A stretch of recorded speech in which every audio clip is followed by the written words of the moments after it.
thoughts are all that poets have. So you hope that somebody will at least give you something, especially after the landlord hands you an eviction notice.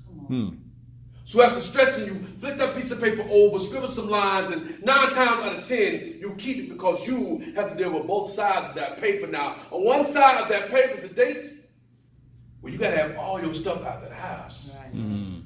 But on the other side, it's a poem.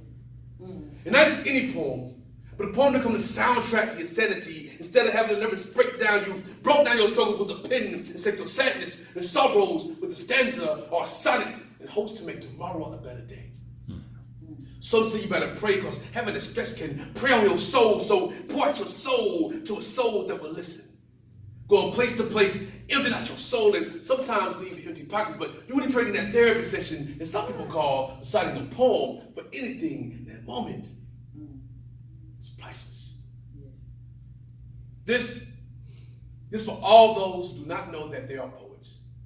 And at some point in English class, they flip past the poetry section, they section yourself away and say, oh, poetry ain't for me, or poetry is boring. Those who never see themselves soaring in the blue skies, resting on white clouds, wearing white tee with all whites and a white fitted hat that reads free. Those who never see themselves on that same outfit on a stage or a platform, mic or no mic, only because you never see yourself. But if you see yourself, you free yourself. Instead of repping your hood, you put on a hoodie, write a poem, and make a movement. Because once you see somebody giving their hearts, souls are moving, don't cost that much to do it. Just go down to the dollar store, get a pack of pens and a composition notebook for $2 and some change, which has to change somebody's life.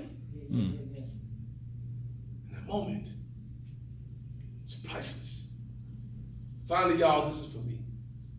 Ever since I was a fetus in Pearl Reba's womb, visualizing this day, hoping someone inspire me to write a poem to inspire change in somebody's life, screaming for it to come out. Because the only outlet is this poetry when you feel like a penguin without a heart song to your happy feet.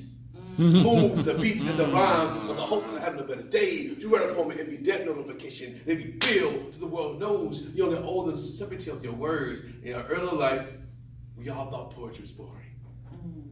But it takes you going some things. Put down on paper that you're going some things to make it all worthwhile in your poets. We feel like our poems worth millions.